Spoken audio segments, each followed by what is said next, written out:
Welcome everyone to this week's episode of Armchair Racefan. I'm back with the four-time champion himself, Josh Kerr. Josh, how are you doing today? I'm doing fairly well. I'm very tired, but I am doing great. I like to think that when I say that, there's viewers at home that are like, four-time champion of what? And you have other people that are like, I don't think that guy was a NASCAR champion. But then there's other people out there that I feel like are like, yeah, I've seen that guy. Like I know him anywhere. Yeah. So, a couple years ago I had you on, and we kind of just talked about, like, you went to your first race, kind of your thoughts on NASCAR growing up, but I kind of wanted, I guess, do a follow-up or update one or whatever. So I guess to start off with, since we last interviewed, I started volunteering around social medias at the North Carolina Auto Racing Hall of Fame, which we're on location. Oh. So we're right by the theater right now, so we can hear this awesome Bonneville Salt Flat video playing. You should watch it. But you've been helping out with some of the projects. I guess first off, how did you kind of feel? I guess your first one was going to the Hall of Fame induction ceremony. What were kind of your thoughts on that experience, kind of being immersed in this new world? I guess the way I could describe it first off is like, oh, this is really cool.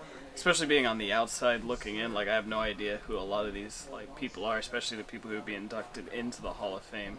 But as like time went on, I started to hear stories. I don't particularly remember the guy's name, but he was very, very kind, very nice, and I think a story was told that his sons had passed and things like that, but then he put Doug Herbert, yep.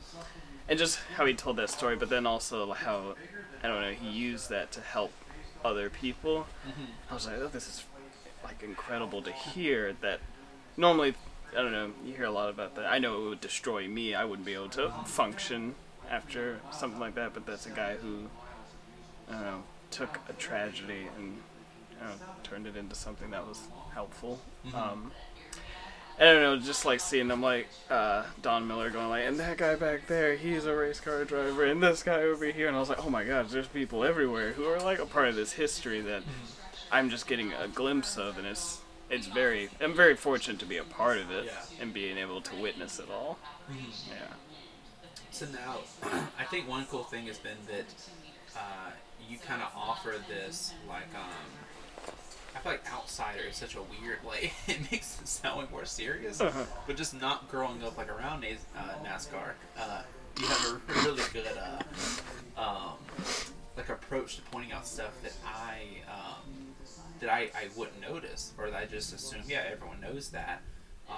Is there anything that kind of or stands out to you as something that you're like, wow, that's so interesting, or, I never knew that existed, like, well, it's something I think we filmed some guys a couple weeks ago about it, but the guys who do like the paint schemes for the helmets, I was like, oh my god, when you were telling me like some of the colors might not exist, so they have to like make that color, I was like, oh my gosh, I would just thought you get a can of spray paint and you just spray the helmet and then you're like, okay, that's it, that looks good. But then like when they're talking about designing the cars and things like that, I was like, oh, this is really, really cool, and a part of the world I never thought about. All I thought about was like, oh yeah, you get in the car and you drive around the track and that's it, but I never thought about the inner workings of like just painting.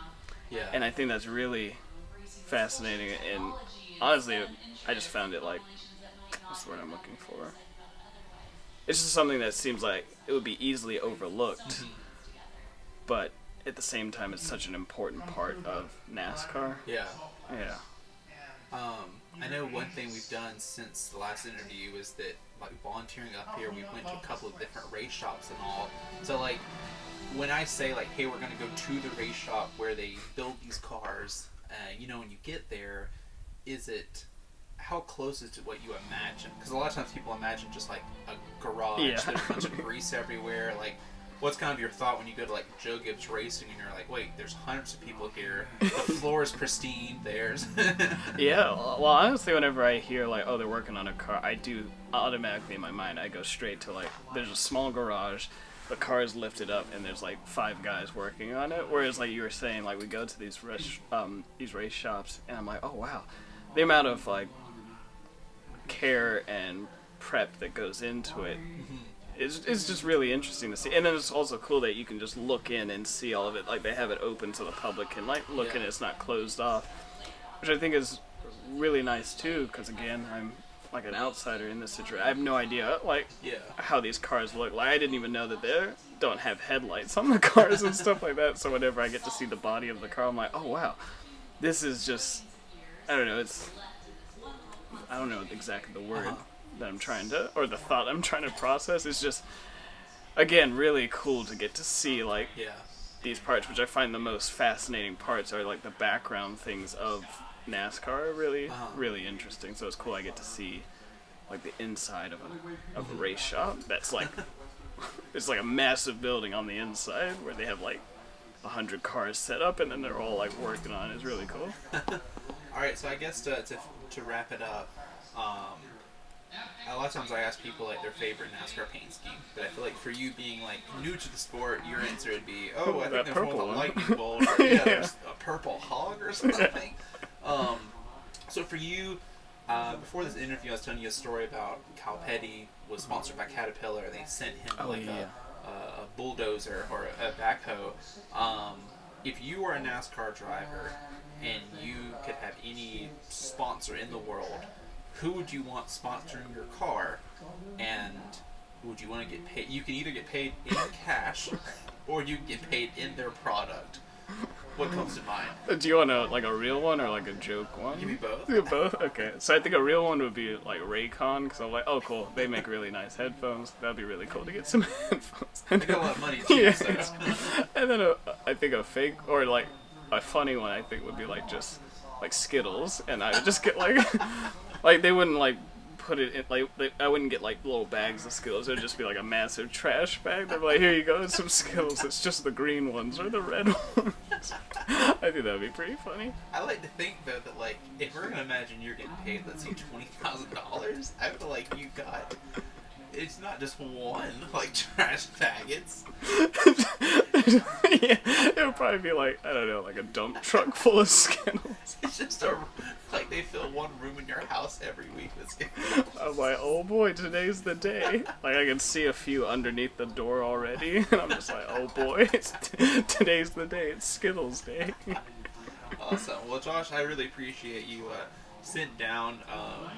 Like I said, I really enjoy whenever I have someone like yourself join this, because it's cool getting to discuss or debate something with someone who, you know, has watched NASCAR their whole lives or is very, you know, into it or whatever. But I feel like it's almost just as exciting to watch or to chat with someone who is on the outside, because you get to have these conversations that normally you just skip right to, oh, is Earnhardt the best? Yeah. Whereas for you, it's like, oh, hey, like this car that Earnhardt drove, does it have headlights? Exactly. You know, like you get to have a lot of stuff that people out there just, because even the headlight thing, when you asked me, I was like, well, it's just because, and I threw out an answer, but I was like, I've never sat down with someone and actually said, oh, what bad thing happened that made us not have headlights or whatever. So, I appreciate it. Thanks for joining me. Thank you for having me.